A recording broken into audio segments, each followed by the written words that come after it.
What is up, my friends? The weekend has started. You are very welcome along to Friday night's late night agenda. Now, as always, I'm surveying the chat before I start, and one comment really did catch my eye, and I got to read it out to you because it made me smile, and I thank you for this one. So, Bush Baptist, thank you for this comment, said, "Bonjour, je m'appelle Rocco. J'adore jambon sandwiches. I'm not really French, I just like to let my mind wander." I love it. That's exactly what I want in my community, mate. Come in with the madness. Welcome in. And also, je m'appelle Craig and j'adore jambon sandwiches as well. So there we go. We're good to go. So look, we're going to be talking about news tonight that looks like apparently Real Madrid may have admitted defeat in their chase for Trent Alexander-Arnold, moving on to another target according to some of the media. We're going to be going through that. We're going to be speaking about the updates from Arne Slot's press conference. And of course, we're going to be asking you guys as well. Do you adore jambon sandwiches? Ham sandwiches, by the way. So surely you do, right? There's not an Irish man or woman alive that doesn't like a ham sambo. See, my wife walks in the door. First thing she heard is me saying, "Who doesn't love a ham sambo?" And she said, "I love a ham sambo." It's the law here in Ireland. You have to. Real butter. See, I don't eat butter, so. But yeah, the wife says real butter. Got to have the real Irish butter. I don't eat it though, so there you go. Fromage for me, Craig, said Ben. There we go. Look at us all with our basic school levels of French. You love to see it. So look, how are we? I hope you're all well. It is bitter cold where I am right now. And speaking of bitter, it's been funny to see Emmanuel Petit going in on Troy Deeney as well over his ridiculous comments around Mohamed Salah. So we're going to be speaking about those in a while as well. Yeah, loads to get through tonight. And unfortunately, the injury updates weren't great from Arne and his press conference today.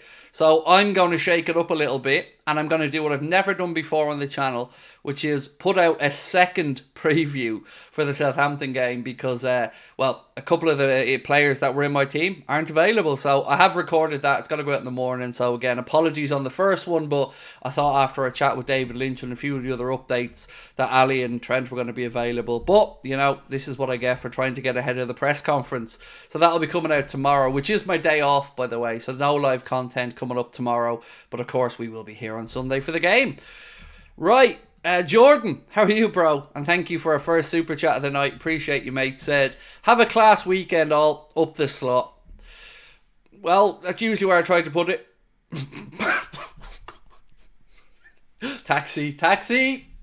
Yeah, sorry, man. I couldn't help it. You just gave me that low-hanging fruit, and the childish Craig had to come out there and answer that one. But yeah, there you go. Stay in school, kids. Stay in school.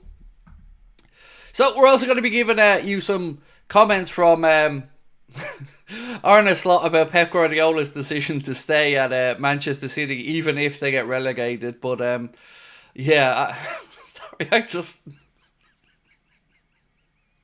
Oh, I'm such a child. Oh, God, folks, sorry. I apologise. I apologise, but I don't. You know what I mean? This is just the way I'm wired. So look, I hope you're all ready for a cracking weekend. It is great to have football back, proper football back after the international break. Liverpool obviously don't play till Sunday, but we do have eyes on the Etihad tomorrow as Manchester City take on Spurs. A game which, if they drop any points, will really give us some initiative to go in on Sunday then and get the win. Good to have our football club back, said Nick Safina. It absolutely is. It was a layup, Mike. It was a layup, and I had to take it. Mike. So all I was short of doing was saying Kobe when I was doing that, Mike. But there you go. So anybody got a ticket for Madrid? I'm like that, Daniel, asking has anybody got a ticket for Oasis? Do you know what I mean? All I'm short of doing is making a series of videos on here, begging anybody going to the Dublin Oasis shows to sell me a ticket to go with them. So look, let's get stuck into some of the news tonight. And I guess for those of you who are in nice and early, let's get stuck into the Trent situation. And this comes out of Spain, by the way. So this is what makes it even more possible to me. So we've seen lots of stuff coming out of Spain from various outlets to suggest that Liverpool should just give up trying to extend Trent because he was on his way to Madrid. But now, Dario AS, well, they've said something very, very different indeed. And full credit to the Anfield Buzz who posted this.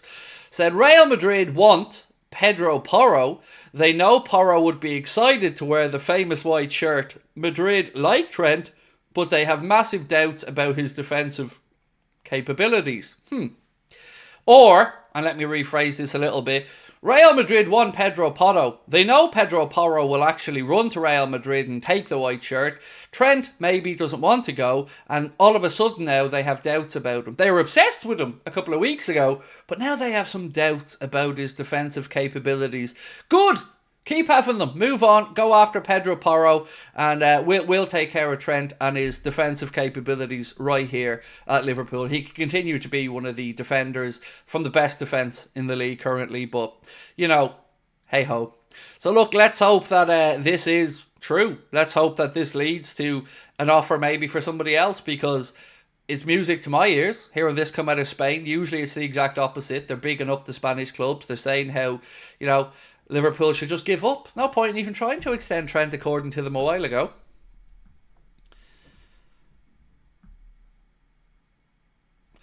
Craig making his thighs against his backside noise when his hands, I'll take to my grave. I'm definitely annoyed. I'm definitely annoying, I should say, mate, with some noises, because I can't, I'm always moving in the chair and whatnot.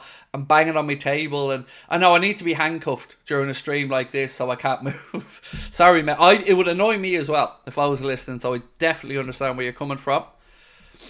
So, do we believe the stories about Trent, by the way? And this one, I mean, in particular, because Pedro Porro's name has been one that has been mentioned around Real Madrid probably for as long as the Trent rumour, except we haven't really paid much attention to Pedro Porro stuff because, of course, our focus has been on Trent staying here, so I haven't even looked at the other targets Real Madrid have been interested in.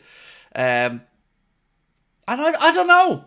The last 2 or 3 days, I can feel a change in my, I guess, optimism around the Trent stuff. I could be luring myself into a false sense of security here, but I do feel that something, oh God, these words are never going to come out of my mouth again, by the way, but Paul Merson was right about something.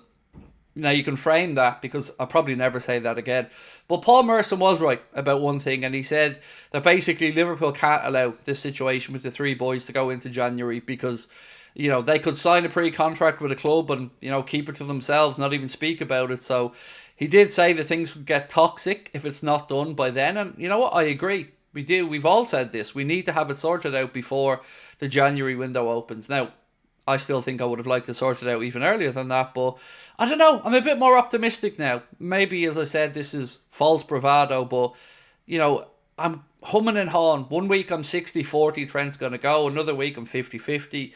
Right now, I'm a bit optimistic he stays. It doesn't look like, by the way, he'll be available for Real Madrid, nor will Alisson, based off Arne Slot's words today. He certainly isn't available for the game against Southampton, so we will see Conor Bradley coming in, and most likely Kelleher in goal as well. They have 5 weeks to sort this out, said Bruno. No excuses. Exactly. No excuses is the phraseology I would be using as well. You know, I've tried to think about this from different viewpoints in the last few days, particularly around who's responsible and who's to blame. And you know what? I've come to a conclusion. I don't care who's to blame. I don't care if it's Edwards. I don't care if it's Hughes. I don't care if it's FSG. Ultimately, all any of us ever wanted was not to be pointing the finger of blame, but to be talking about it getting done. And if it gets done, I guess that's all we want, right? If we need to point a finger of blame, we can argue about where that goes in the future. But right now, let's just hope that they are doing what we believe, which is sorting these deals out. And, you know, get to it, guys, please.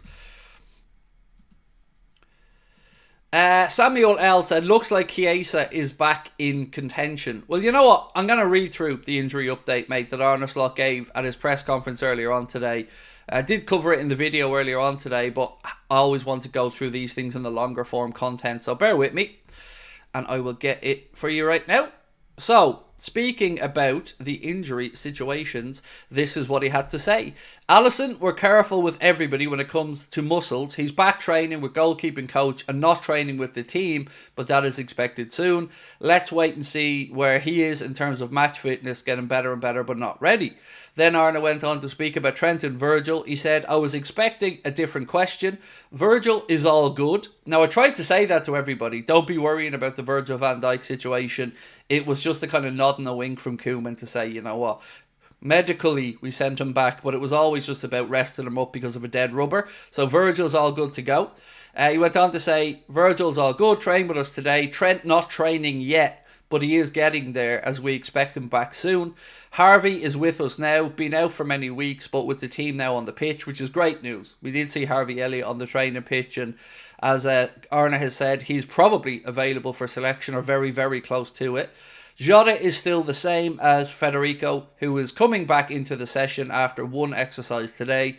All expected back in a few weeks, but last part of recovery is always the hardest, so let's wait and see, but Virgil is fine. So that was words from Arne Slot today in his press conference, and I mean, it's not the greatest of updates, is it? You know, we would have liked to have had one or two of those guys available back. Always great news to hear. Elliott's available, but no Trent, no Alisson, and maybe no Trent and Alisson as well for that game against Real Madrid on Wednesday, which I guess gives an opportunity to Conor Bradley to step in. Now, on Conor Bradley, and I'm going to get to Will's Super Chat in a minute, but on Conor Bradley, I seen an article today in The Athletic that I just don't understand the point of the entire article. Not to go in on any of the journalists or anything, and I understand it's international break time, everybody's struggling to put stories together, but the headline of this article kind of just annoyed me, quite frankly. And it's, are Conor Bradley and Jarell Quansah suffering second season syndrome at Liverpool?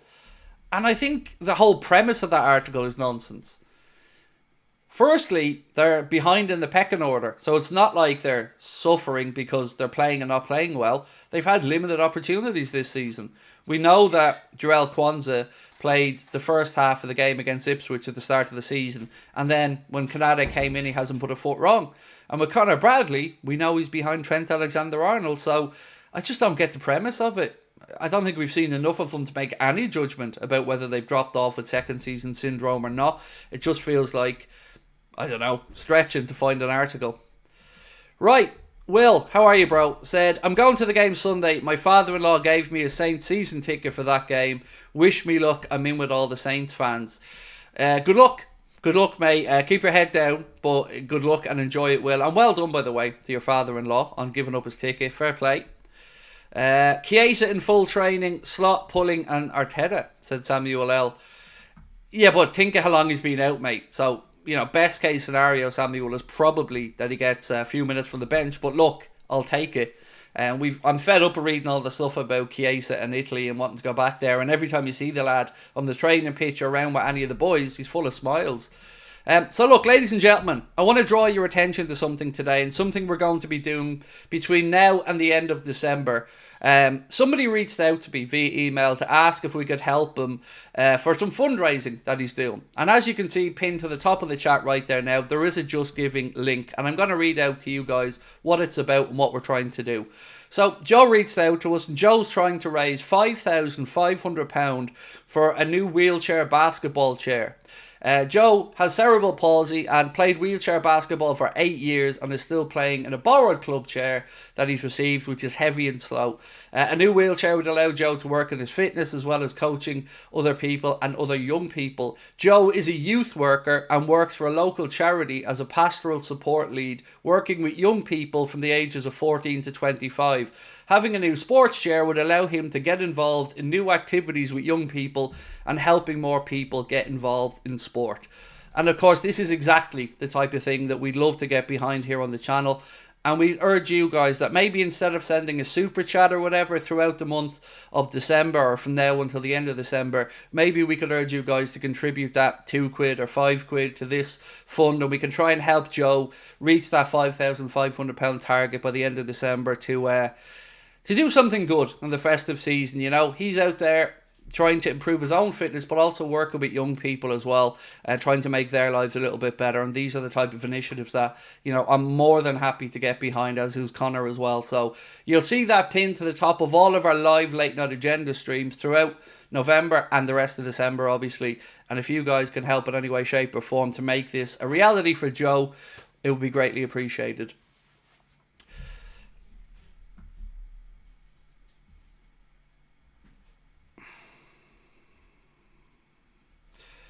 Yanis said, Craig, are you comfortable revealing your athletic comments shorthand? You and I must be the ones occasionally raging against FSG. Yes, mine is the same as I use on the Echo, which is what is it again? Culchie Red. So CULCHIE Red. That's my handle on when I comment on the Echo and when I comment on the Athletic. So, mate, I never want to hide. I just put that up there because it's a name that I use on a few platforms. But I've always said on my YouTube channel and stuff in comments, so I never hide the fact that I am who I am there. But that's the handle if you ever want to reply or look in. I don't comment much, to be fair. I normally just read to get the news. Toby said next international break is in March. It is indeed, mate. Myself and Connor are probably going to head over to Peterborough for that international break and take in a Peterborough United game and see what it's like to go and attend a game in League One, see what the whole match day experience is like, and we'll probably vlog that one as well. Well in there, Craig. Nice one, said Bush Baptist. Do you know, we always ask people to reach out, mate, and Joe did with an email. So it took a few days, talked to Connor and figured out what the best thing we could maybe do for Joe is. And as I said, I think this is the best we can go with. Try and use the month of December to try and raise that $5,500 for Joe for his wheelchair basketball chair. Right, what have we got? Craig, why did the club only communicate with FSG mouthpieces like... See, these are your words, by the way, before anyone jumps down my throat. Like Paul Machin, who just did a vid for their YouTube channel. Look, again, I'm not here to badmouth other people. Everybody's entitled to their own opinion of them. But I've always said the same thing consistently, mate. In order to gain access to anything at Liverpool Football Club from a media landscape, you seem to have to be a cheerleader. We have tried to communicate with the club on many occasions, tried to establish a spot for us in the media landscape, and we've just been, ignored, basically. Couldn't get tickets to Jurgen's farewell, even though other channels with less views than ours got access to Jurgen, interviews with Jurgen. We didn't even get the ability to buy a ticket to go over to say goodbye to Jurgen in the crowd. And we all know that this is the case. There is nobody who speaks out against the owners or says anything in any way critical that gains any access. It's cowardly, in my opinion, because dissenting voices are important in any aspect of life. And I like to think that I'm not a raging lunatic. I'm a fairly articulate, intelligent man that can back up and justify my points, and I'm open to listening to others. And I would genuinely love to sit down with somebody from the club and speak about why I and the people that support our community feel a little bit annoyed at the lack of spending from these owners over the years. And I know I'd be able to communicate it in an articulate, grown-up way, but we don't get that opportunity. So, again, I'm not here to slag off Paul Machin or anybody else, because everybody does their own thing in their own way. But it's very clear. If you don't toe the party line, if you don't brown-nose the owners, you get nothing. That's just a fact. And if you think I'm wrong, well, show me somebody who has been given access that's been in any way critical, because I can show you many that haven't.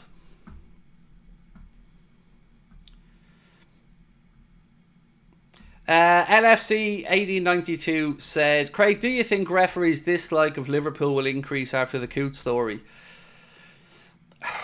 I think I would never label all referees as anything. Each referee is his own unique man or woman, they will have their own opinions, and sometimes these things could have been run-ins with managers. Sometimes it could have been, in David Coote's case as an example, he just doesn't seem to like officiating any Scouts games, whether it's Everton fans or Liverpool fans.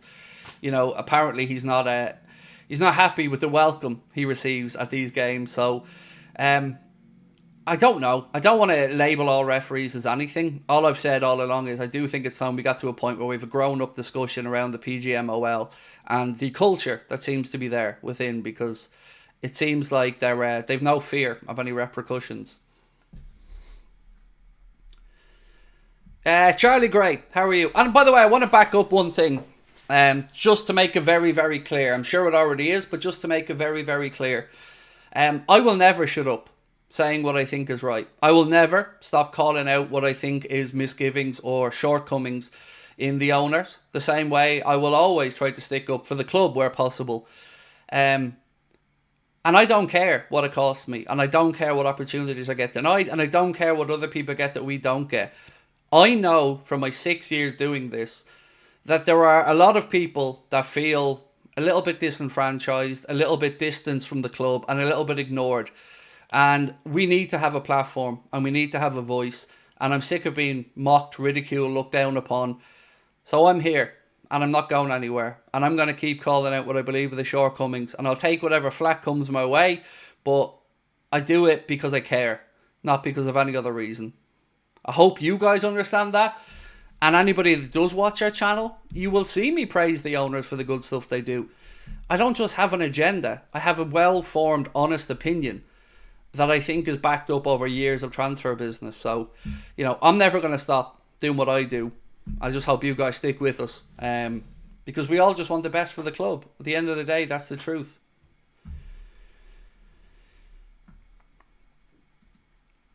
What have we got here? This one from Sailorplane98, and thank you, mate, said, off topic, not even a Liverpool fan, but I'm sick of pundits and media saying you haven't played anyone good or been challenged. What's your thoughts? My thoughts are probably very biased towards favour of Liverpool, because I'm also sick of hearing a lot of undermining, like Neville predicting a 1-1 draw against Southampton for us this weekend. That narrative that you spoke about as well, mate, talking about Liverpool haven't played anybody.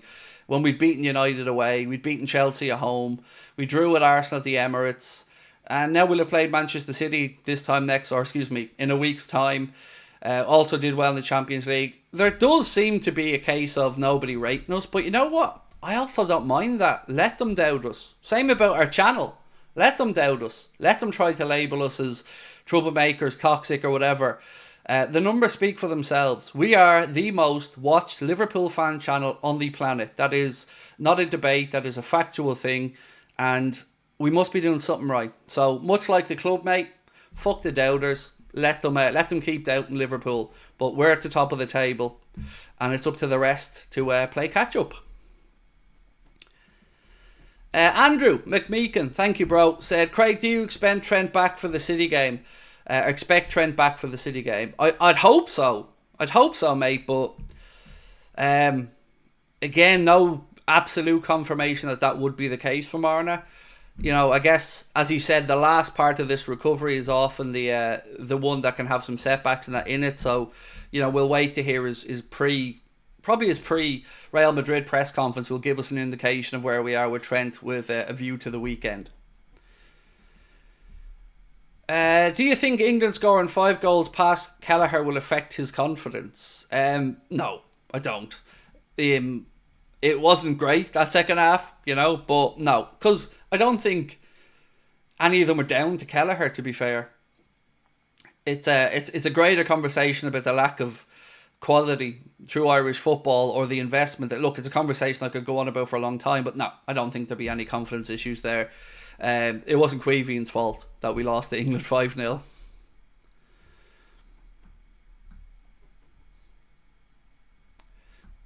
It's our club, you're right. It's clearly blackwashed by the media on anything Liverpool. Yeah, but look, let them keep doubting us, mate. You know, I relish Liverpool being underdogs. I relish the tag of Man City and Arsenal as favourites for the title. Let them keep saying it. Puts more pressure on them. Lets us go about our business. We pick up hopefully another 3 points against Southampton and we keep moseying on through. Craig, who's the ref on Sunday? I can't remember his name, but I've never heard of him before. So I know Michael Oliver is on VAR duty for the game, but I do have the list of refs somewhere. 1 second, let me scroll back up. Mark sent them on to me the other day. Right, here we go. Nope, that's a different one. Where's this one? I do have the list here somewhere. I'm just trying to find it. Bear with me 1 second. So, officials for the game. Referee is Sam Barrett. Assistant, Lee Betts and Wade Smith. Fourth official, Darren England. And VAR is Michael Oliver. So, yeah, they are the officials for the game this weekend. Mate, I'd seen your comment a couple of times there about being discharged from hospital in NHUK, and I'm glad to hear it, mate. I hope you're recovering well. Great to hear that you're home with your family.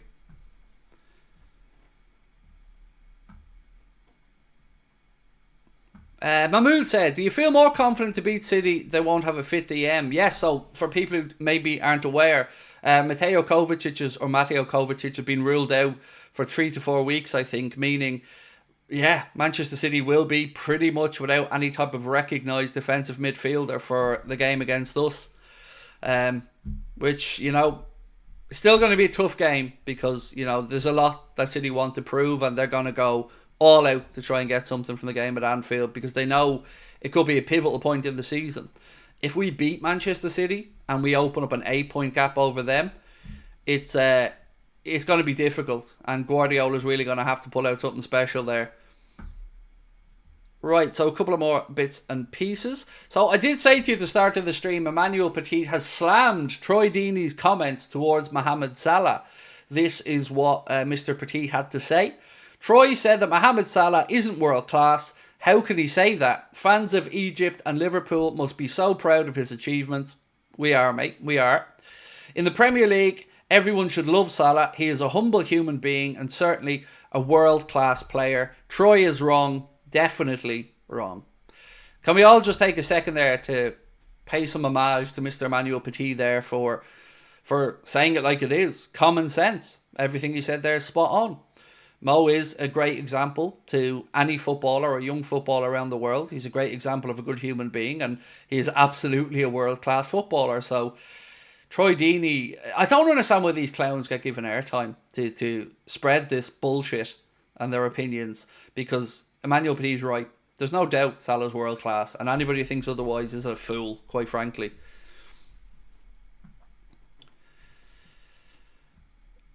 What's Troy said? He put a piece out during the week where he said Mohamed Salah is not world class. He said it's his opinion and he'd urge his kids as players to play more like Vinicius Jr. and not like Mohamed Salah. I'm kind of summarising what he said there, but that's the gist of it. Curtis, let me get up your comment on screen, mate, and thank you. Should fans vote for the PGMOL president? I honestly don't know what the best course of action is around the PGMOL. I just feel like there needs to be some real transparency and accountability to all of these things, because no industry should have carte blanche and we shouldn't have to assume that everybody in any industry is squeaky clean, because it isn't the case. And if this situation, okay, let me put it like this. We've just seen the David Coote stuff come out. We've seen the attempt to organise drug parties and stuff being mentioned. So, in response to that, there was a call to ask whether the officials in the Premier League or in UEFA or FIFA would start to be drug tested, which you would assume is a common sense thing when you've just had an issue like this flare up. And no is the response. They won't be. They haven't been before and they aren't going to be going forward. And I just don't understand how that is in any way an acceptable response to this situation. Because even if you're saying maybe they're not taking drugs during the course of doing their duties, well, let's say that they took them 3 days before and they're still feeling the effects of that. Maybe they're not as mentally sharp as they should be.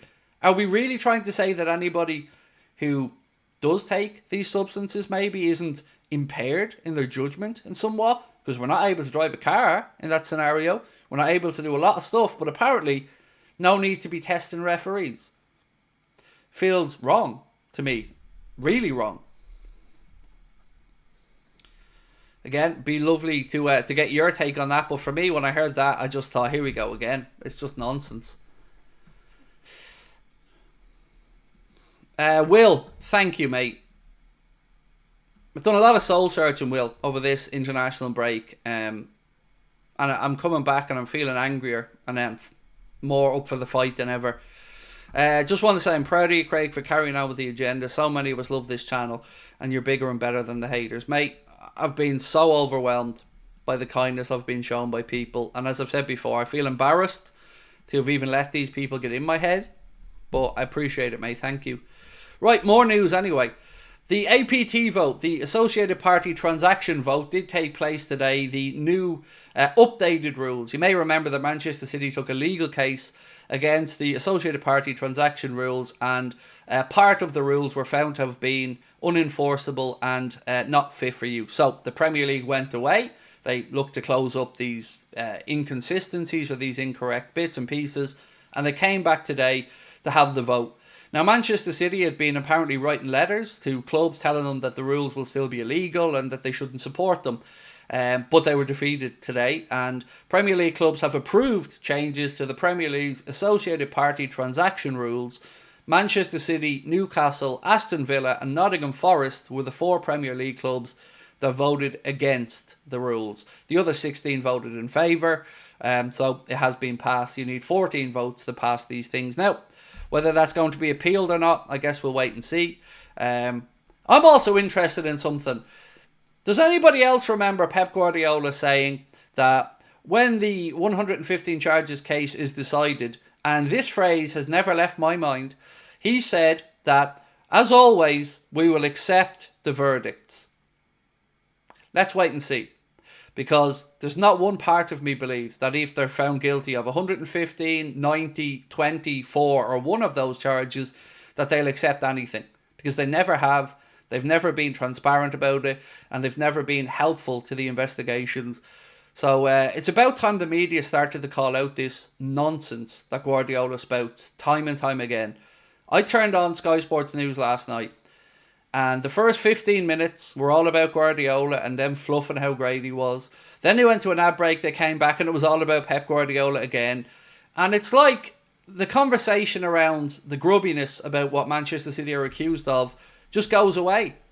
You know, everybody seems to forget that. We're all just lauding Pep and how genius he is. No question that maybe it's all a little bit tainted. No question that maybe they've stuck 2 fingers up to the 19 other clubs in the Premier League. No, apparently no need to talk about that on Sky or anything, because, you know, that might actually be doing some good for the game that you profess to love. Does it annoy anybody else, by the way, or am I on my own here? Because Sky just seemed to be Manchester sports news, whether it's City or United, seems to be never ending. And I've already seen the images of United's new manager in the same way I've seen the images of Ten Hag and those before him, with the stadium behind him, pigeon-chested, looking very leadery and very important, even before anything's happened. Not a ball's been kicked yet. Adam, hi Craig. I was very surprised Chelsea voted in favour of the APT rules. Also, I hope Spurs can do another job on City this weekend. It was interesting because, you know, Chelsea are a club that many people feel have gotten away with a lot. And I don't know or didn't know what their stance was going to be on these. So basically, if anybody doesn't understand what associated party transactions mean, it's to prevent clubs, let's say, that are owned by an owner who has sympathetic or other businesses that can come in and give overinflated deals. You know, not fair value deals. So let's say, as an example, I bought Liverpool Football Club and I also own Craig's Sports Clothing Emporium, and I decide that I'm going to come in and sponsor Liverpool for the season for 150 million quid. Well, the associated party transaction rules mean that they're supposed to be looked at and deemed if it's fair market value compared to other deals that other clubs of a similar stature have got and brought forward. And, you know, you wonder why certain clubs maybe don't want that in. Maybe they, you know, the clubs that are, I don't know, struggling to gain fans who are, you know, making a cartoon to try and attract younger viewers. And by the way, I didn't just make that up. Manchester City are indeed going to be making a cartoon about Pep Guardiola, Erling Haaland and everything else to try and bring in that next era of fans, which, you know, I find fucking hilarious. I don't have a Sky subscription, but I'm with you, said Mahmood. Yes, Craig, you're right, said Keith. Sky loves Man United and once tried to buy them. Yep, I believe Murdoch did try to buy them at one point. I don't think he's still involved in Sky these days, but yes, I think he did. Is he still? I don't know. Are they still part of his network? I don't know, actually. Yes, it's cringy. Constantly on about Amram. He hasn't played a match yet. It's mad, isn't it? Like, I don't remember Arne Slot getting all this build up when he came in as our manager. But apparently, you know, any old Manchester United manager, despite the failings before, has to be spoken about like the fucking Messiah. why were you removed from the group? Because you were being a prick. Is that clear enough for you? And you know exactly why you were removed from the group. And now you're about to get removed from the YouTube channel as well. You know what you did. And don't play dumb with me. I don't take fools lightly and I don't suffer them. You know what you did. And it was disgusting, quite frankly. And it was spelled out to you. So don't come in here and playing dumb, mate. You know what you did.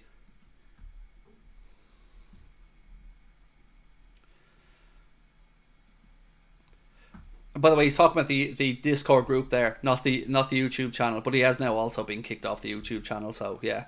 I guess he'll be one of the people now on all the forums hating on me because, playing dumb, like I just banned him for no reason. Asshole.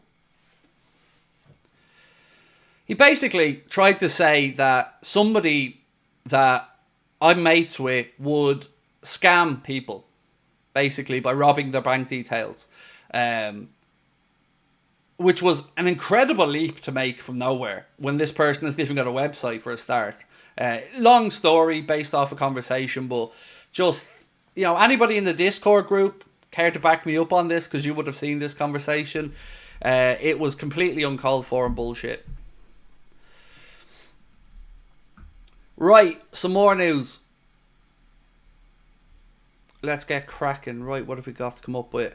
So, there was an interesting quote today from Arne Slot around Ibrahim Konate.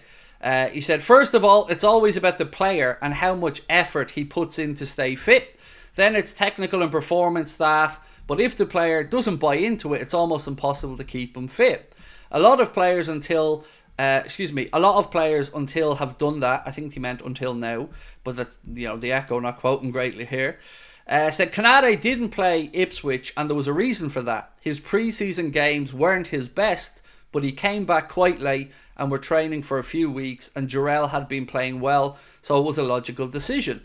At half-time against Ipswich, I decided we needed Ibu. He played at Man United and he has bought into getting fit and every meeting with him. He was the one I could see wanted to learn and listen and improve, and that is why he did, in my opinion. And that is why improvements from pre-season to Ipswich was massive.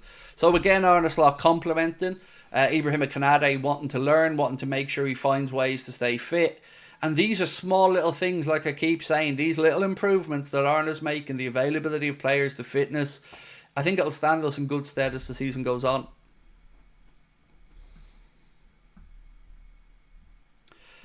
Steve said, Craig, I'm a Liverpool fan, but Man City will get away with this, mate. Look, it could well be the case, Steve. It could. We don't know. It's not for me to guess either way, mate. But what I will say to you is, if they are to have gotten away with it, and remember both sides can appeal this, although it cannot go to the Court of Arbitration for Sport, you'd have to wonder what the response would be from the other 19 Premier League clubs. And I can't imagine it's going to be great. There's 115 charges here, mate. For them to get off with every single one of them, I don't know. I will be gobsmacked if that's the case. But, we've just got to wait and see, mate, and just take it one step at a time. Ladik Sill said, good evening, Craig. Dan's and Yamoha training today. I'm excited. Yeah, it was great. It was great to see Rio and Jaden with the first team. I think trainee only there as well, training. Just good vibes, man. Good pathway for these younger players. It'll be invaluable learning for them as well up there training again with the first team. Two very exciting prospects. Obviously, Jaden Dan's further along in his career development than young Rio, but yeah, good news. Good to see.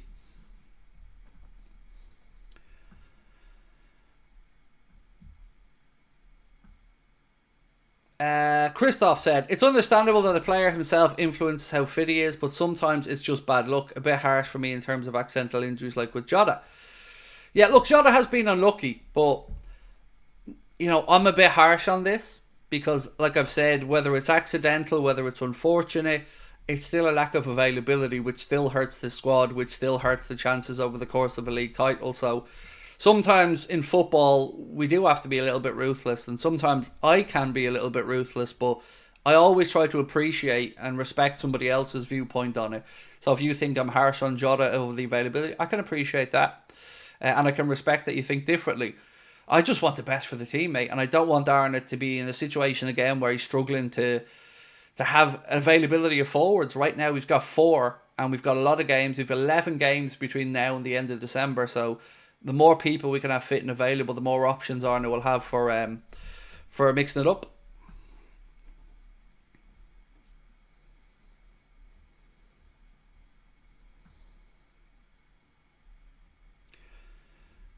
Colin said, Craig, love your straightforward talking. That's the way I am, mate. I'm like that in real life. I'm like that if you meet me. I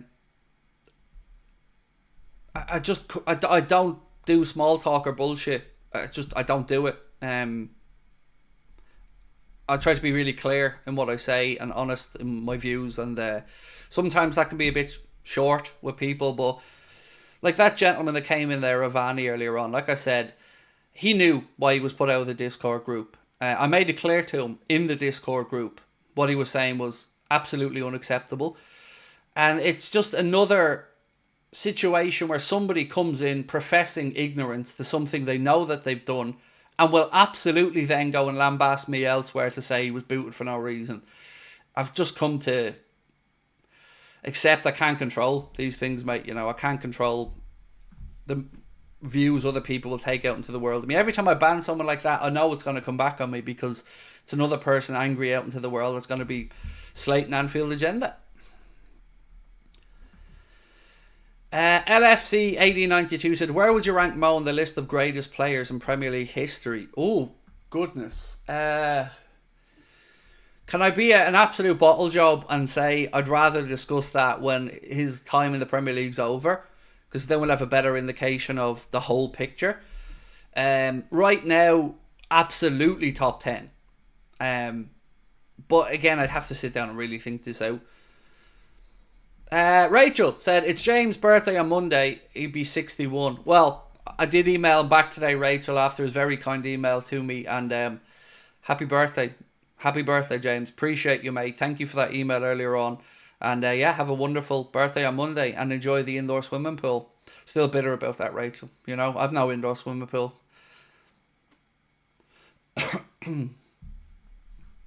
So I've got more news to get through. Sorry, I've got more stuff. Arne Slot was speaking about Pep Guardiola today and Guardiola's extension. This is what he had to say. Good news for City and the league, because everybody wants the best managers and players here, and he is definitely one of them, if not the best. Look at what he did the last few years. 4-time champions in the league. Fair to say he's the best. They've so many quality players. If he made the choice to leave, I wouldn't expect them to be bottom next season. Interesting for us managers facing one of the best managers ever. And yeah, I'm genuinely intrigued to see how Arne Slot gets on over the course of a couple of seasons. Pitting himself against Guardiola, his tactics. Yeah, it's going to be interesting. It certainly will. Do I believe that if Manchester City get relegated, Pep Guardiola is going to go with them? Do I fuck? No. But, you know, it's easy to do that when you're at a club where money doesn't matter. You know, because most other clubs, if they got relegated down a few divisions, couldn't afford to keep the manager on. But, you know, apparently that won't be a problem.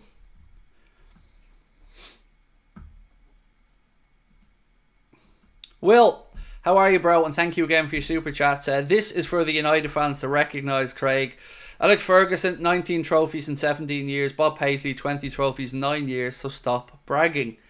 Look, I do appreciate Alex Ferguson was, at least in my lifetime, let's say. So I can understand how, you know, people of a certain age wouldn't really look past Sir Alex with regards to what he achieved. But you are right. You know, if you go back a little bit deeper than that again, you know, the numbers do speak for themselves. But I think of this modern era, perhaps he is the standard bearer, you know.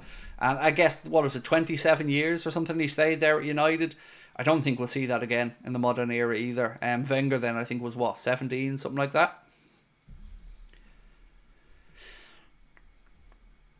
Scotty, you're 25 on Monday. Well, happy birthday to you, sir. I hope you have a wonderful day. So back to the Trent thing, by the way, because I don't know if people are coming in maybe feel like they missed the conversation around the Trent situation. A report coming out of Spain today from Dario AS said that Real Madrid want Pedro Porro. They go on to say they know Porro would be excited to wear the famous white shirt. Madrid like Trent, but they have massive doubts about his defensive capabilities. Is it just me, or does that sound a little bit bitter? So let's break this down into a little segment for a second. Let's look at the first part of what Dario AS have said there. Real Madrid want Pedro Porro. They know Porro would be excited to wear the famous white shirt. So what I read that from is they like Pedro Porro, and they feel that Trent doesn't want to come and isn't crawling over broken glass to wear the white shirt and isn't just bowing down to them when they flash their eyelids. That's what I take from the first part of that. In the second part, they go on to say they like Trent, but they have massive doubts about his defensive capabilities. It's almost as if, I don't know, you're not getting him now, and all of a sudden he's not the player he was last week. And this is, by the way, what I've and many people have warned Trent about all the way through.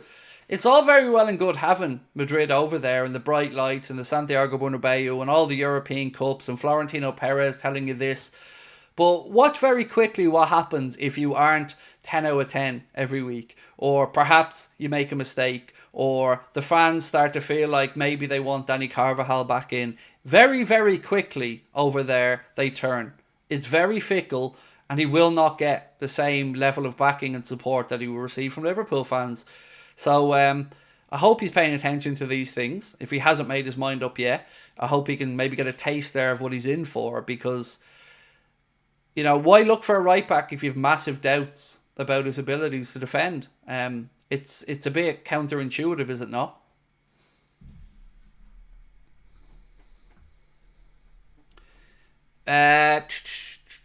Sounds like Madrid are bitter, said Alex. Have you hooked up with Adidas, or am I talking Pep? No, I haven't. God, I wish I did. And I tell you what, I'm not above begging. I hope Adidas have paid attention over the last few years, because even though Liverpool have been with Nike, I haven't changed. My loyalties have been very clear. I'm 3 stripes all the way. So yeah, Adidas, if you are watching, there's no Liverpool fan in the world more deserving of some Adidas love when you come in as a kit manufacturer next year than yours truly, because I would suggest in 98% of every video I make, or anybody who even meets me out in the real world, I'm wearing Adidas all the time because I love Adidas. So yeah, we didn't get any of the free Nike shirts that were going around to fan channels and that, so fuck Nike. Adidas all the way. Rio James Becker, welcome in, mate. Thank you for becoming a member. So what do we think on Trent? Let me ask the poll today and what you think he's going to do. Because, you're probably like me, maybe you're not, but my views on this have gone up and down about what I believe he'll do or what I think will happen next. So let's ask. So, one sec.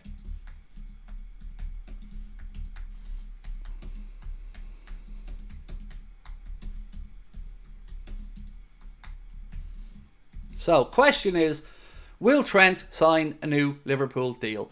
Yes or no? And we will leave that running and we'll come back to it and see how you guys feel.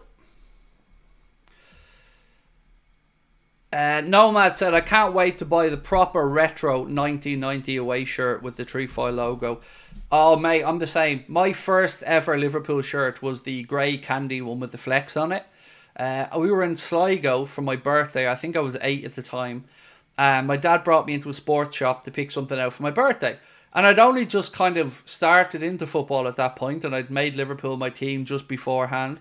So that was my first ever Liverpool shirt, was that grey candy one with the flex on it. Still reminds me of John Barnes and Ian Rush to this day.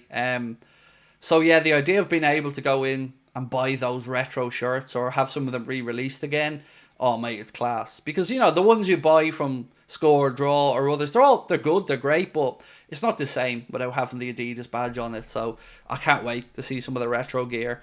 I'm going to be broke. Oh, Rio James Becker upgraded the membership. Love that, mate. Wasn't good enough Anfield Agenda FC. Straight into Anfield Agenda Ultras, mate. We love that. Thank you.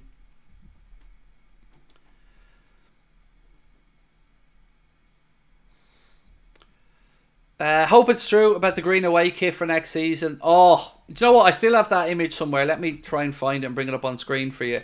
If you haven't seen Liverpool's kits, I have some images of the rumoured ones here, so bear with me. I will try to get this up on screen. Yeah, here we go. So, I should point out, by the way, that these are still rumoured kits, but here we go. Let me just remove this into the centre. So they are what is believed to be the 3, I guess, designs for Liverpool's kits next year.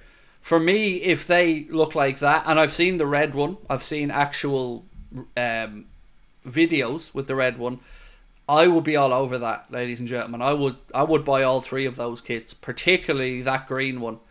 That green one is absolutely, that green one deserves it all. Champions League badges, the whole shebang, all day, every day. Of course, for me though, as much as I love that green kit, it's going to be an absolute nightmare because I use a green screen. So we're going to have to get to a blue screen or change it about, but I don't care. It's amazing. So yes, if Adidas release those 3 kits, sign me up because I'll be buying all of them.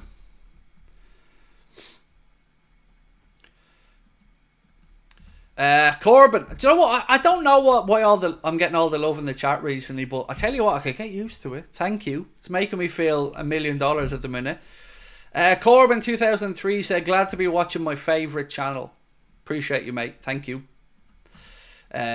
Yes, and it's great to have you in with us again. Now remember, throughout the rest of November and all of December, we are trying to help our friend Joe get that wheelchair basketball chair that he's trying to crowdfund. So if you are thinking of sending a super chat or not, there is a pinned link at the top of the chat to the Just Giving page. If you can, help us to try and get Joe to get that chair throughout the month of December. Joe is a youth worker, works in pastoral care as well, with youths from 15 to 24, or 14 to 24, I think I should say. And we'd love to help support Joe and try to raise the money to get that chair, because he's putting great vibes and great love into the world. And that's exactly the type of person that I think we should be looking to get behind as well. So we'll certainly be making a donation to it, but he did email to us and we want to make sure that, we make you guys aware of it as the month of December comes along. Right.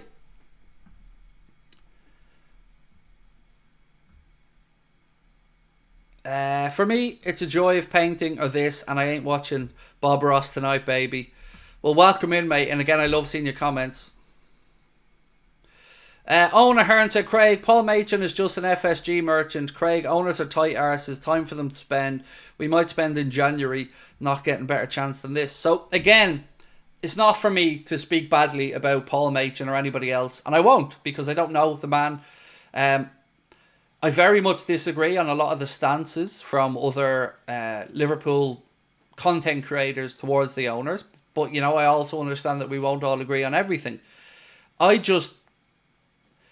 I get wound up by some of it, because some of the things I look at and I think, there's no way that you can be supporting this. And I'm not talking about Paul here or any one individual, but some outlets I look at and think, there's just no way, as a Liverpool fan, genuinely, that you're going to be happy with these things. Some of it, yeah, maybe sometimes I'm a bit OTT on stuff. I'm open to that. But you can't tell me that there aren't people who feel like the owners haven't done enough financially. Or there aren't people that feel like they absolutely shafted us with the Super League. So, to me, it's easy to be a yes man. It's easy to toe the company line, collect the checks, get your opportunities, do all these things. But it takes balls to speak up and go against the grain. And it's cost me a lot in my life speaking up. But I don't care. I need to be able to put my head on my pillow at night, look my kids in the eye, and know that I'm saying things from the heart. So if the club are too cowardly to hear opposing voices or to interact with people who perhaps have a different view on things, I think that speaks to more about them and the type of people that they do want. Because as I said before, we wouldn't allow our politicians to only take questions from the people they like. We wouldn't allow our teachers to only interact with parents who think they're doing a great job. Debate is important, and consenting or dissenting voices are important, which is why you see me have conversations with David Lynch and stuff, because we don't always see the same way. But I want to show it can be done in a respectful manner, and David is an immensely respectful man, and I treat him as such because he deserves that respect as a great journalist and a good human being. And I just wonder why it is only the yes men and women who get these opportunities, because it's petty. It's cowardly, and I don't like it. Ashley Dooley, and I'm not just speaking for me here, there's other great Liverpool content creators that I feel could do with a bit of love from the club as well. And I've got to point out as well, this isn't a situation where you feel like nobody's getting any love from the club. So no fan content's being looked at. But it's a very select few who get the opportunities. And it's very clear that some of those don't speak up when it needs to be done. You know, if they feel uncomfortable hearing that, tough shit. That's how I feel. Ashley said, I feel slightly aroused when I see that green shirt. Also donated to the chap. Gent, mate, thank you. Appreciate that. Hopefully, as I said, we can get Joe to where he needs to be throughout the month of December. But Ashley, absolute gent, mate. Thank you.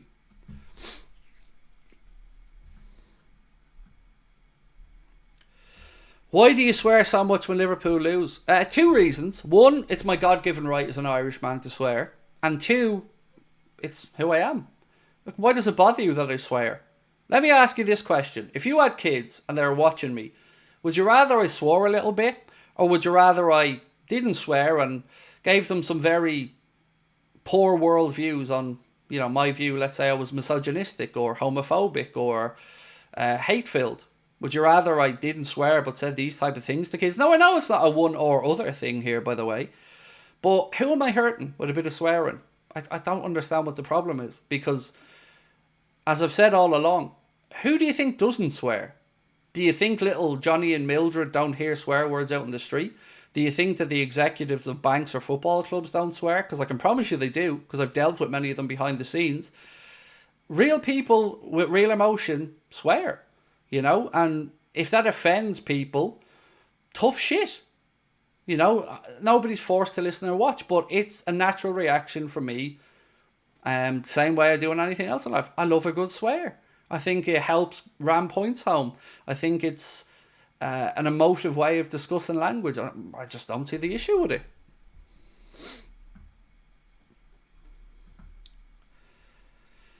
Look, everyone swears. You know, whoever you think you're trying to protect, you're not. Because, you know, whether they hear me say it or somebody else, it's a swear word. It's just a way of describing something. Like, I think the most beautiful way I can try to describe this to you is a TikTok my wife had me watch the other day, which was about an American talking about Irish people and the use of the word C. You know, the C word that we don't say too often on here. We can use that word to be complimentary, to be critical, to be jovial.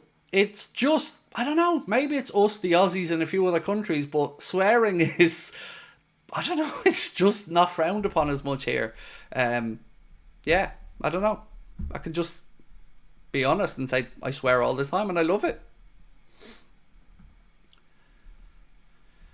No Friction Jones said I couldn't donate from the US, so here you go. Thank you, mate. We will certainly make sure that gets across. Appreciate you, mate. Thank you so much.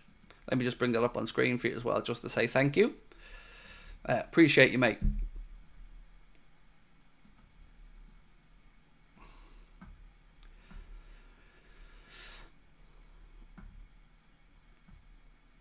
I can tell you what I'm getting James for his birthday, a new car. Alright, you're killing me here. Indoor swimming pools, new cars. And by the way, Rachel, that painting that James did is absolutely unbelievable. Like, phenomenally good.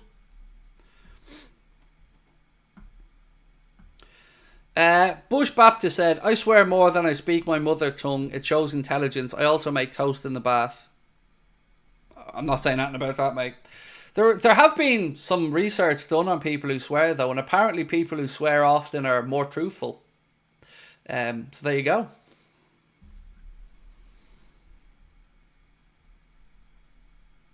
Any advice for food when you're in Ireland? Yes. Beef, lamb. You won't go wrong. You know, we're not known culturally, you know, on the world scene for our food, but I tell you, there are some fine places to eat and some fine grub here in Ireland.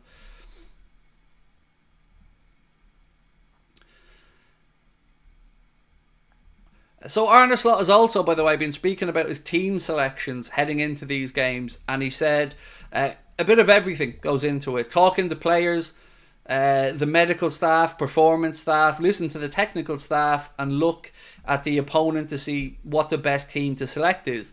Only difference is now is you wonder how the South American players have returned. They normally come back with jet lag. This is the only difference after international breaks. You look at the players and the info from the staff.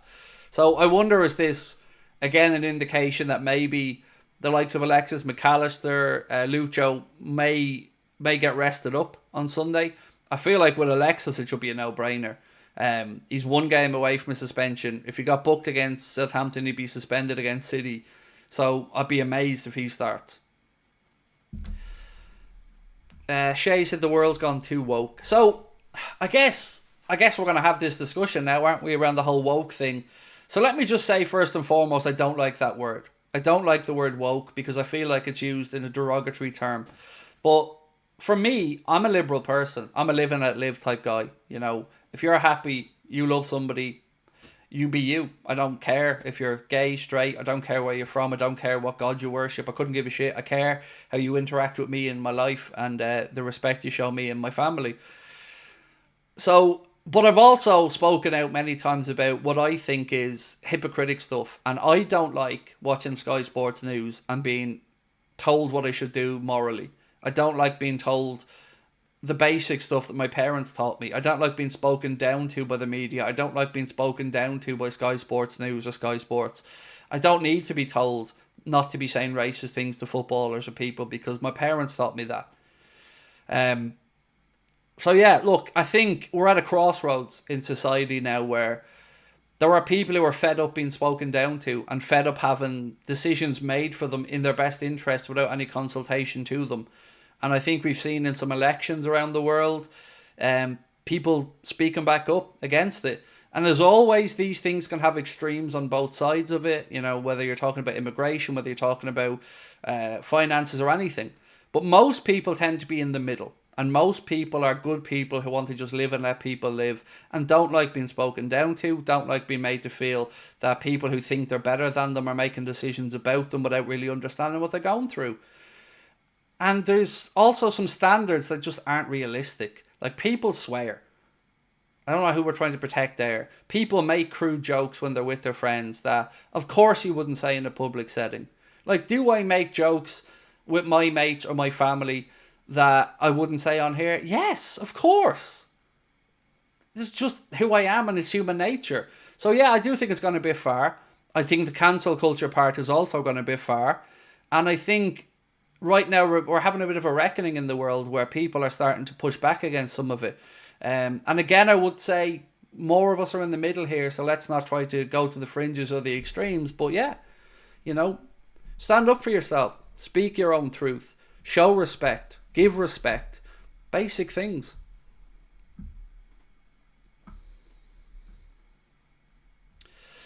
Craig, hope you're well. Surprised about the Conor McGregor verdict? I'm not. Not surprised at all. There was also more reporting today that said that the lady had to move house because, again, this isn't to directly connect this to McGregor or not, but, you know, balaclavaed men broke into her house, stabbed their partner, and they had to move house. Again, there's no way of saying that is or isn't connected, but it happened in and around this time. And I've got to say I have a very strong feeling on this. As somebody whose mother was sexually assaulted and the perpetrator got away with it via a loophole in the law, I feel very strongly about this type of thing. I feel very strongly about the safety of women, the safety of my daughter. And I feel very strongly about people having money to get away with things where the rest of us will be held to account. So, not surprised at all today by the verdict. Saddened by it, to be honest with you. And I hope it underlines the time in society where people need to be held to account for their disgusting actions. And, you know, I'm in an industry where I've seen a lot of people get to the top of this industry with really, really shitty morals and shitty outlook on the world, who treat people poorly, but they make people money. And we're in a world where lots of stuff gets overlooked if you're making people money. And those people are fucking disgusting. Because you preach to the rest of us, but you don't have the moral convictions to stand up and do what you're telling the rest of us to do. So I hope that this brings some closure to the people involved. And I hope it never happens to another woman again. I hope we as a society become better than this. I paid attention to that trial. I seen the stuff that was labelled and thrown at the woman involved in it, and I found it disturbing, quite frankly. So, yeah. And look, I'm aware, I'm close to this subject, so it's one that I feel very emotionally connected to. And maybe I have a bit of an axe to grind in it, but surprised is what I wasn't, mate, is basically to go back to your point.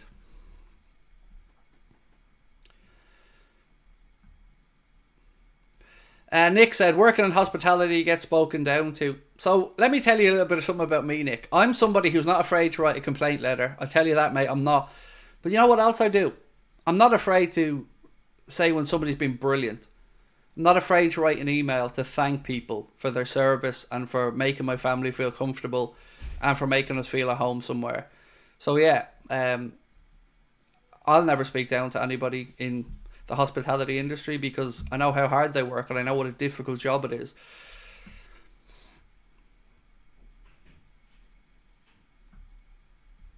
Craig, I hope the England game hasn't knocked Kelleher's confidence. I doubt it has, to be fair, because it was nothing really to do with Kelleher. The capitulation was embarrassing from an Irish perspective. England put us to the sword and we're going to have to deal with that and figure out what went wrong. But no, I don't think Caoimhín should let that knock his confidence at all. He's been brilliant for Ireland and for Liverpool. So what's happening now? Will McGregor go to jail? No. So a brief explanation of the situation. The DPP, which is the Director of Public Prosecutions here in Ireland, neglected to charge criminal charges against Conor McGregor over this. So it was a civil case in front of the High Court, meaning there was never anything other than potential damages to be awarded. It was never and couldn't end in a criminal conviction. I don't know whether the DPP, the Director of Public Prosecutions, will revisit this situation or not. I don't know. But today could only ever have been a financial settlement because it was a civil case.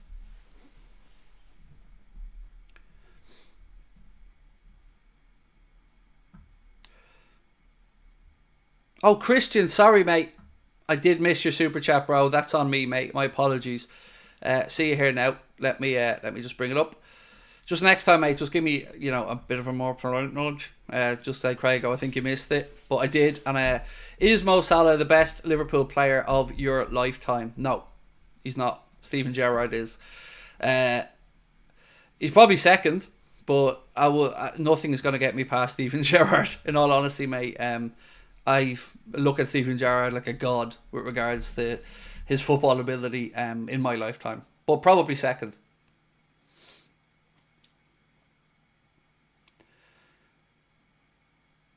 McGregor has every right to appeal the charges, though. Of course. Absolutely. Like anybody else, every avenue of the legal system is available to him. And I've no prejudice one way or the other. I only answered the gentleman who said, were you surprised? And I wasn't. But absolutely, like everybody else, they've every right to exhaust every legal avenue available to them. East B said, nobody will beat Stevie in the list, but Salah is second for sure. Yeah, I think that's fair. My own personal favourite footballer was Robbie Fowler. But if we're going just purely on levels, Fowler would be still up high there. But I think for what Stevie did, grabbing games by the scruff of the neck and somehow, dragging us over the line time after time, I don't think there's going to be many people who are going to be able to ever believe that anyone's better than Steven Gerrard.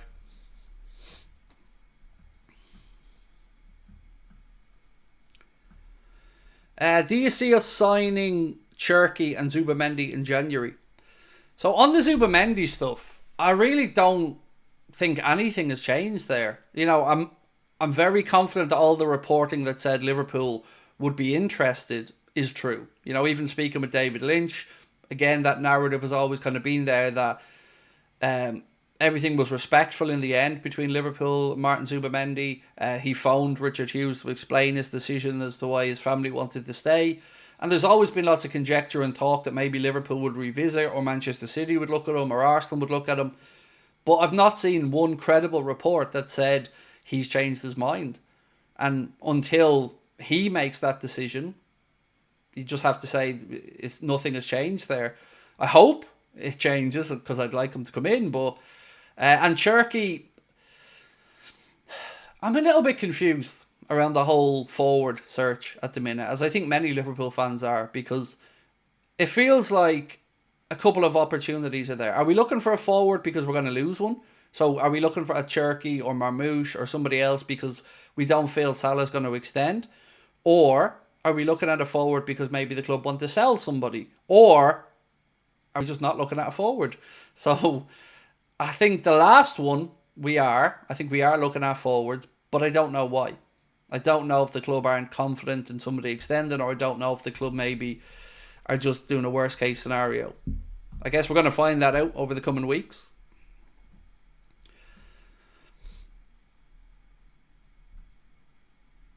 Cherky can play as a 10 mate or on the wings. He can play in either position. And again, look, that, I guess, ability to play across the front line is something that, you know, we've liked in players. You know, if you look at the players we have now, Federico Chiesa, left, right, centre.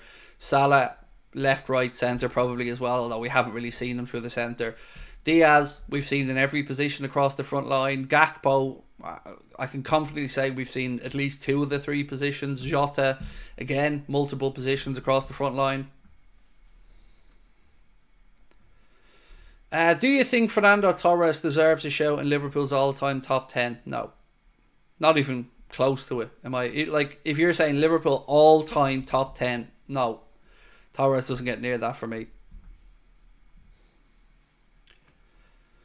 So is Chiesa available? He's back training. But no, he's not available for Sunday in my eyes. At least going off what the manager said today. So again, I'll read it out to you what Arnott today said about the injuries. So we started off with Alisson, and he said, Alisson, we're careful with everybody when it comes to muscles. He's back training with the goalkeeping coach and not training with the team, but that is expected soon. Let's wait and see where he is in terms of match fitness, getting better and better, but isn't ready. Then he went on to speak a little bit about Trent and Virgil. He said, I was expecting a different question. Virgil's good, trained with us today. Trent not training yet, but he's getting there. We expect him back soon. Harvey is with us now, being out for many weeks, but with the team now on the pitch. Jota is still the same as Federico, who is coming back into the session after one exercise today. All expected back in a few weeks, but last part of recovery is often the hardest, and let's wait and see. So other than Virgil, it looks like, you know, Kelleher, Alisson, Jota and Chiesa still unavailable for the Southampton game, and look, we'll wait and see what he says ahead of the pre-Real Madrid press conference. Craig, you look like a legend. Okay. I don't know how I look like one, but I'll take it. I'll take it, mate.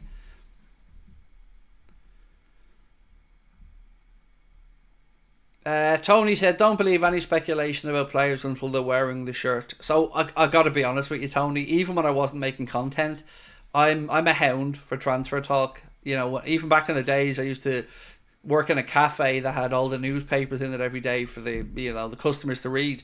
And I'd go straight to the back pages every morning when they came in, read through every transfer story from clubs, and I love it. I love the whole hunt. I love Liverpool fans trying to find out if there's any truth to the links, tracking planes, Mercedes Vitos. I love it all. You're probably right in what you're saying to not believe that until they're holding up the shirt, but I can't lie, mate. I do love the journey and the mystique around it all.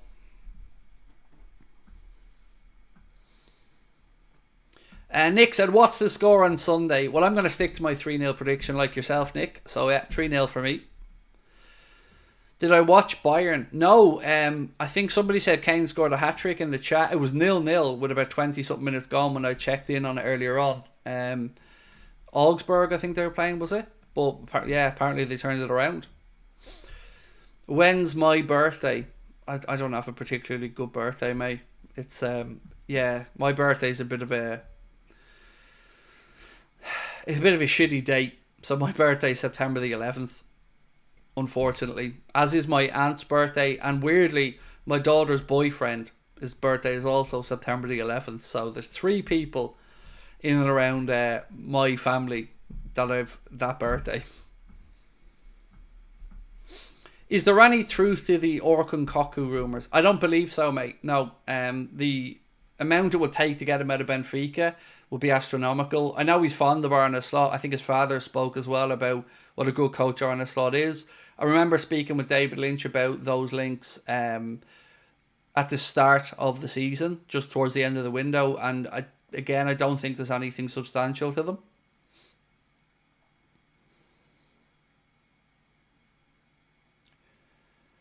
Parm said, Salah has never grabbed big cup games like Stevie did. He's 2 finals named after him, the FA Cup final and obviously the Istanbul Miracle. Imagine Stevie on the Klopp Ballon d'Or winner. I often wonder, does Stevie wish Klopp had just come in those few years earlier, because who knows, imagine those two together, as you've said. Incredible.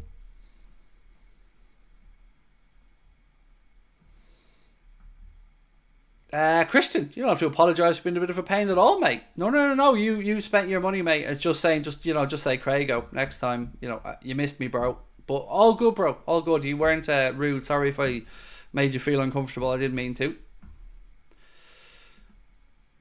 So, Corbin 2003 said, did you see Neville predicted 1-1 for our game? Yeah. Do you know, I'd be interested to see if he'd have put any money on that prediction, because I don't believe that's a real prediction. Because I think that's just him being hopeful. Because I don't know anybody who's looked at this game and predicted anything other than a Liverpool win. I'm not saying it's guaranteed to be the only outcome, but anybody with any semblance of credibility or rational thinking could only look at this game and come up with one result in their mind. Now, football's mad and sometimes throws up mad results. Did I think we'd lose at home to Forest? Nope. But Southampton have been poor this season, and I think they will make mistakes and we will exploit them at the back.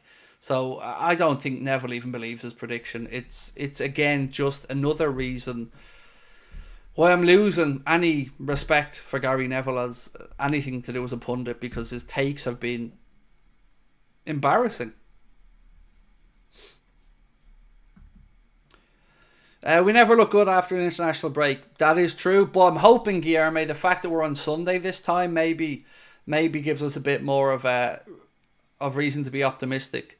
We're not coming back in, lads coming in like, let's say Thursday, playing Saturday. We do have that extra day to get ready, so I hope that, coupled with the fact that Mohamed Salah stayed away from international games this time, so he hopefully got a bit of a rest. Virgil obviously only played one of the international games, so I'm hoping we don't have that hangover after the international break. And I think Arne Slot, as he mentioned there in his press conference, is learning that maybe it's best to be cautious with the South American players because of fatigue, jet lag and stuff like that.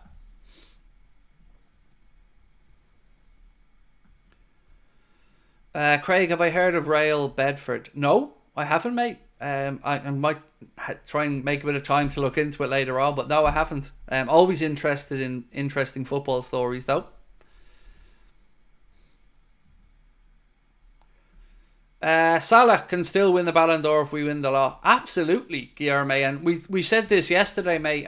Maybe you weren't with us, but he is currently top of the Ballon d'Or power rankings that were put out there by Goal, and he tops it. Second place on the list is Robert Lewandowski, and third is Rafinha.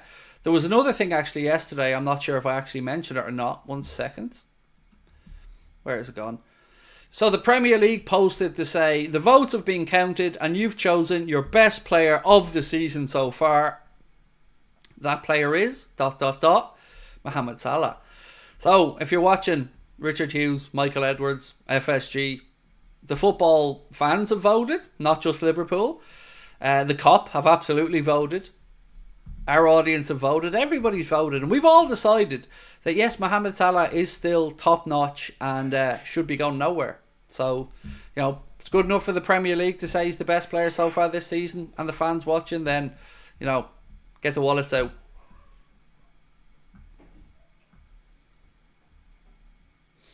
Mary said, myself and my grandson celebrate our birthdays together, as I'm the 4th of December and he's on the 5th.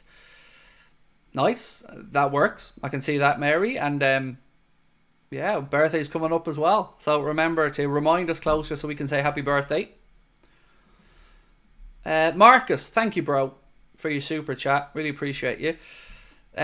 Said, hi, do you think Trent's contract delay is like Gerrard in 2005? Gerrard didn't sign the contract until after the Champions League win. Hopefully Trent is waiting. So the answer is, of course, Marcus, that I don't know what the hold up is or what's delaying this deal. But what I feel comfortable in saying, because it's just my view, is anybody that goes into the January transfer window not having extended, I'm very, very concerned about. Because we then don't have the protection of these players not being legally approached by clubs. You know, Real Madrid could talk to Trent and his agent every day of the week. He could even sign a pre-contract with a club outside of England and wouldn't have to tell Liverpool. So I'm not saying he'd do that, but for me, the cut-off point is the January window. If the club don't get these done by then, in my mind anyway, I'm almost admitting defeat of any player who hasn't signed by then. Because I still, like I've said many times, I do not understand how we're here. I don't understand how this has happened. I don't understand how the club have allowed this situation to get to where it is with Trent, with Virgil and Mo. It all just seems like poor planning.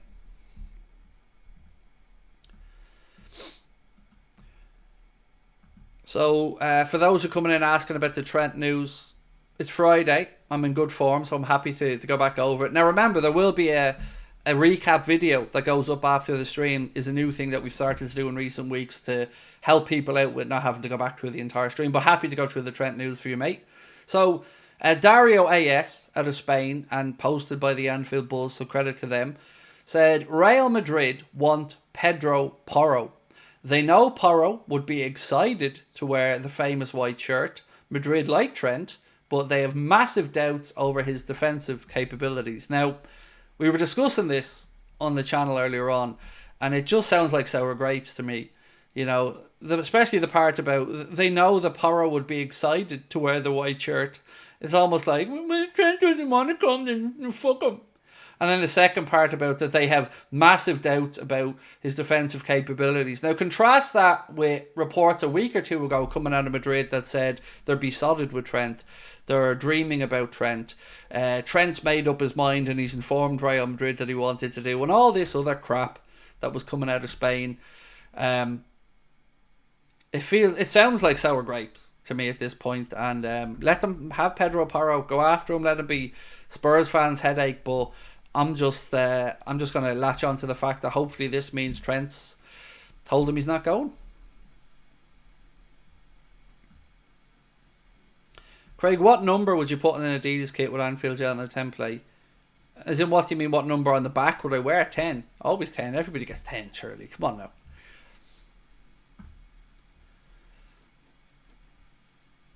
Porro already wears a famous white shirt, just a different kind of famous. Yeah, with the new Nando's logo on it as well. Have you seen the new Spurs badge, by the way? Simplified it. We've modernised it. No, you've made it look like Nando's. That's what you've done.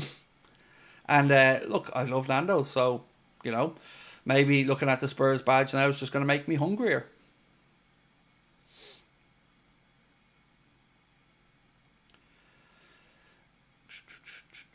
I still think Trent is leaving, says LFC. Look, again, mate, I can understand everyone's thinking around it, and my own decision or thought processes have been up and down about Trent. One day I'm petrified he's leaving, the next day I'm a bit more optimistic. I think it's just the uncertainty of it all just makes us all feel concerned, which again is totally understandable.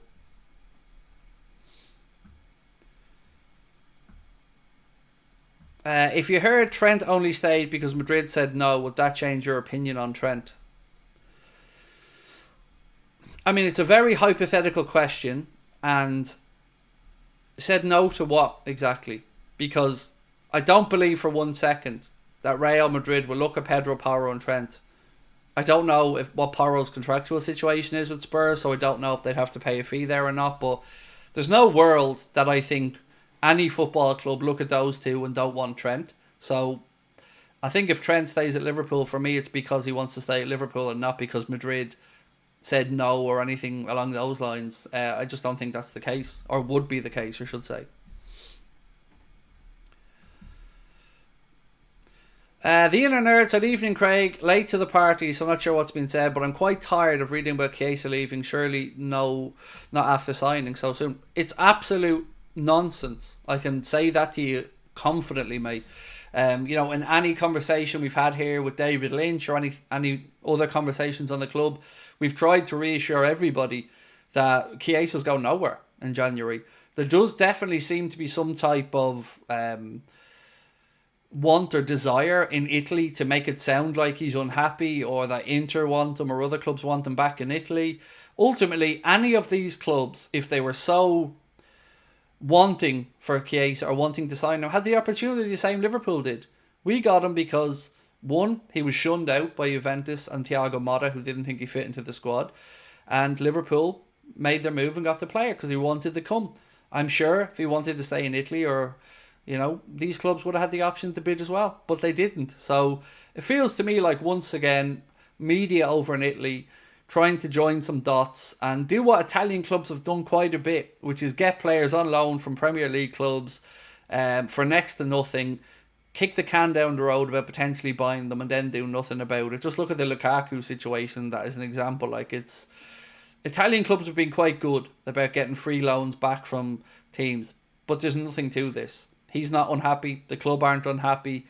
It's just a situation of him not being fit enough yet. And he didn't have a pre-season. And look, I don't think you need to be concerned, is what I'm trying to say.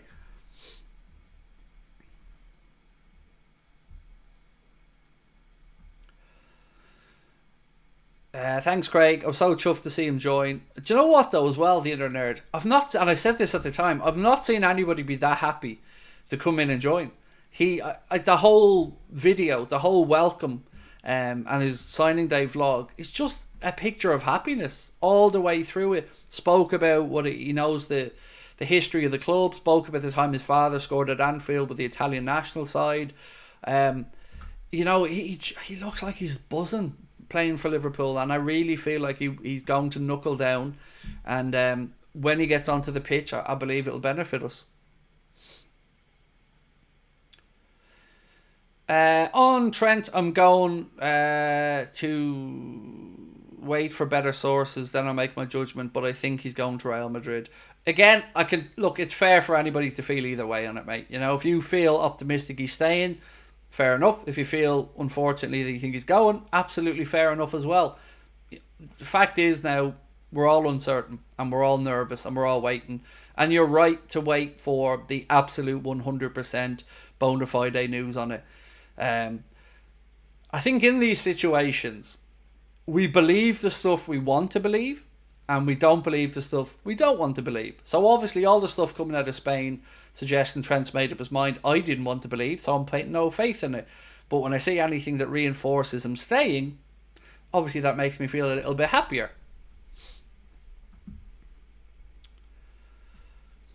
By the way, Zubamendi still didn't sign his big money new deal. So there's been some talk, Jeremy, that there's never... I think, correct me if I'm wrong on this, but I'm sure I seen something come out from Revelo or somebody over in Spain to say that there was never talk of a new deal for Zubamendi or improved terms, that it never came up, that it was just a case of whether he was going to leave or not. Now, I remember at the time lots of reports suggesting he was being offered a lot of money to stay and he would be the highest paid player. But yeah, even when I spoke with David, he seems to feel the same, like no sign of that new deal for him showing up there, which is interesting. Would you rather win the domestic treble or just the Champions League? Domestic treble. If he offered me Champions League or Premier League, I'm taking Champions League. But a domestic treble? Yes, please. I will take that very happily. Yeah, a treble. Craig, in what order would you re-sign Trent, Mo and Virgil? I would go Virgil, Mo, Trent, in order of importance to the immediate future. DJ Maddox, thank you for being in, mate. Appreciate you. Look, by the way, we're only 18 subscribers away from 281,500. So if you haven't subscribed, please do take a second. And also, we'd love you to drop a like on the stream. So you said, hey Craig, great content. This is my main go-to about everything Liverpool, and I love that.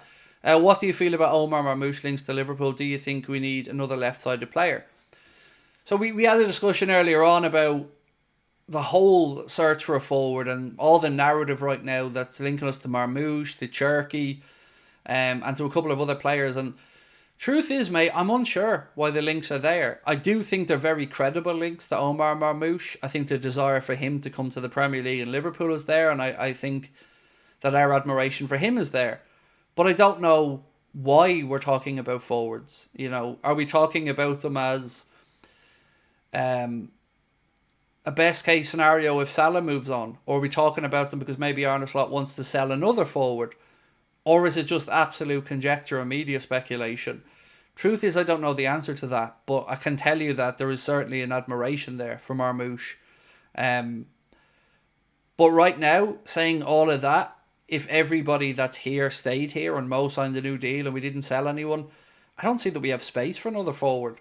We've got 6, and then we've got Jayden Danns coming up as well. Young Lewis Kumas out on loan, Ben Doak out on loan. Young Rio coming through, not quite there yet. So you'd have to ask yourself, where's the squad space for a Marmoush? So it feels like it's either because they think Salah might go or because the manager may move somebody else on. They're the only realistic ways I can see us bringing in a forward. If you could go back, if you could bring back any of the players who left the club, who would it be? Under Klopp.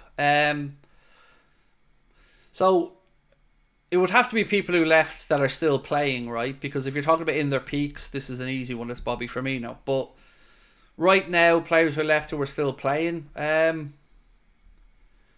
not many I'd actually want back. I think it was the right time for a Mane and a Firmino to go on. Henderson, he made his own decision. Wijnaldum probably could have got a few more years of the genie, in all honesty. Who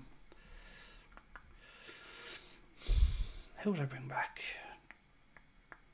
Not Fabinho, because I felt like that was a good deal. He was slowing down, so that probably wouldn't be one I'd look at again. I don't know if there's many right now. I don't think any of them could come in and improve us right now. Mane, I don't think Mane gets a start now if he comes back in. I don't, honestly. Even over there in Saudi Arabia, his team is currently 3rd, I think. So yeah, none of them. There's nobody that I bring back in that we've let go that I think was a mistake still now. But again, if it's about them in their prime, then the answer is probably Firmino or Mane easily. But yeah. Harry Wilson, no. Again, I think it was reasonable. He hasn't even really been nailed on at Fulham, has he? He's been coming off the bench a lot and he scored some important goals recently. But no, I don't think there's anybody really. I really think we massively made a mistake on. I don't like that we sold Bobby Clark. That still doesn't sit well with me. I don't understand why we felt the need for that 10 or 12 million quid, why we didn't just perhaps loan him out, unless maybe the player himself wanted the move. Arthur Smith, how are you, mate? He said, Minamino at central attacking midfield. I mean, not for me. He didn't really get many opportunities at Liverpool, but yeah, I don't know. I don't think he gets in the team.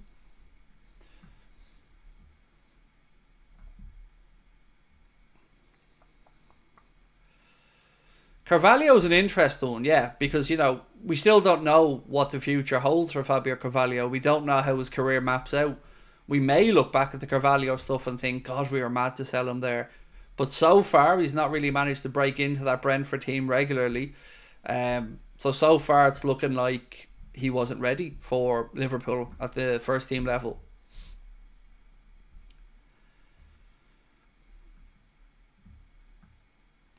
What type of striker is Danns? Is he a traditional number 9 target man, or is he getting behind? He's probably a bit of both, in all honesty. Obviously, his physical presence gives him the availability to hold up play. He's good with his head, but he also has the ability to get in behind. I wouldn't say he's blessed with lightning pace from what I've seen, but I also wouldn't just call him a target man. I think he's a modern number 9 is probably the fairest way to describe it. Also love that he signed that deal with Adidas as well. I don't know Jayden Danns, but I felt immensely proud seeing him sitting there at the corporate table signing that Adidas deal.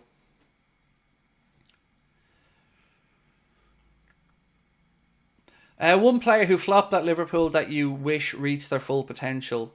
Weirdly, Balotelli for you, box office, but when he was on form.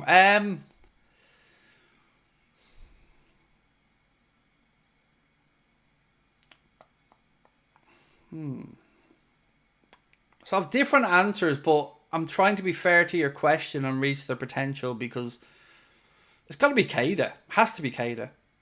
You know, Keita on his best day was phenomenal, and I was really excited when we signed him, and we just never really seen that Naby Keita again for a prolonged period. So I think Keita is probably the answer. I wonder is there a buyback clause with Bobby Clark? Hope so, because I agree should have been loaned. So my memory suggests that there is a first option and certainly a sell-on clause. I think, you know, if you think back to the time, Bobby Clark and a couple of others were posting those black and white images, and it felt like he was unhappy with the lack of opportunities at Liverpool, or perceived lack of opportunities.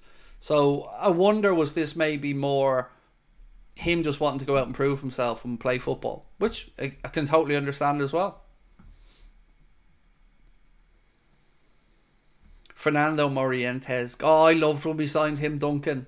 I loved a bit of Fernando Morientes. Shame we didn't really get him a couple of years earlier or whatever, but yeah, I love just knowing Fernando Morientes was a Liverpool player, even though it wasn't the success we'd hoped. I'll always love looking back as well, knowing Thiago Alcantara was a Liverpool player.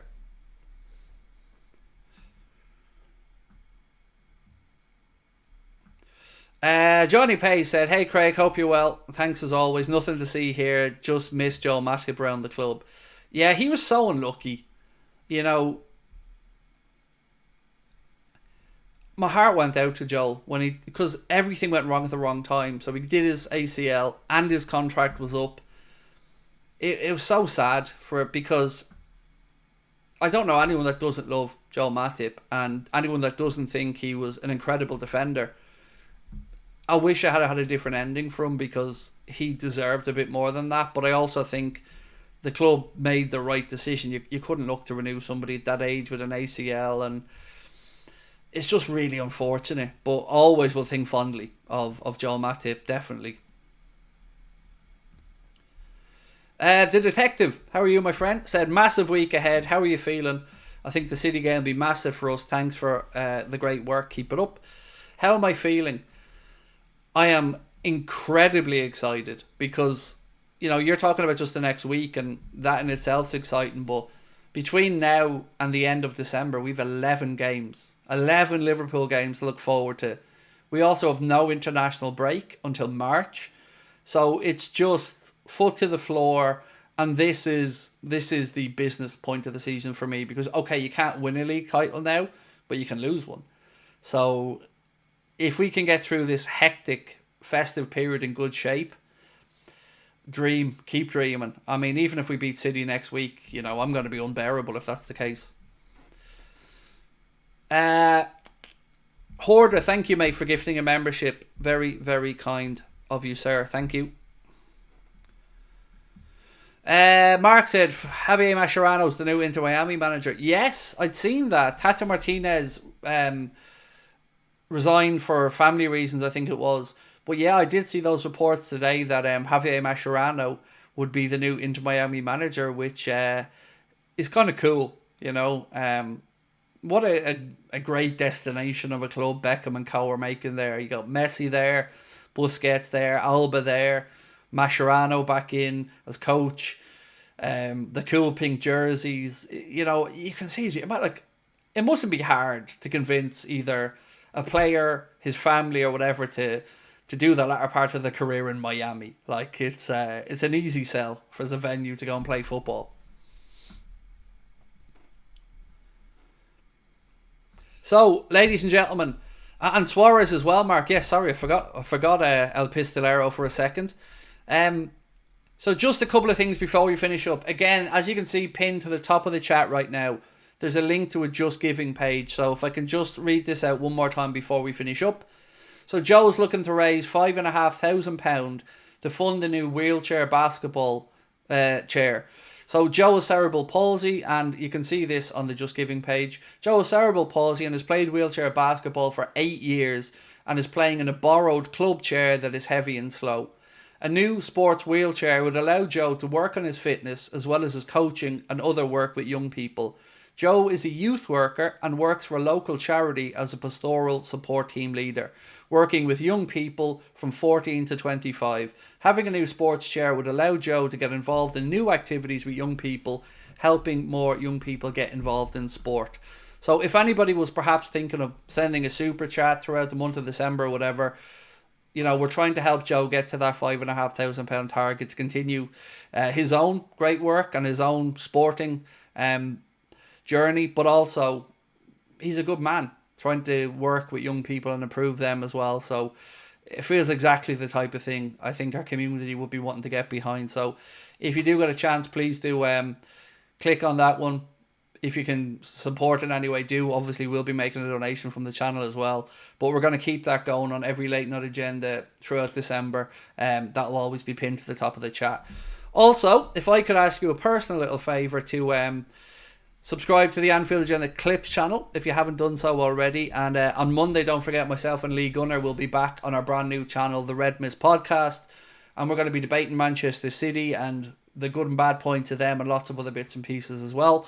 So yeah, tomorrow's my day off, so there isn't going to be any live content tomorrow unless something drastic happens like Spurs beat City, in which case I'll be on the glow.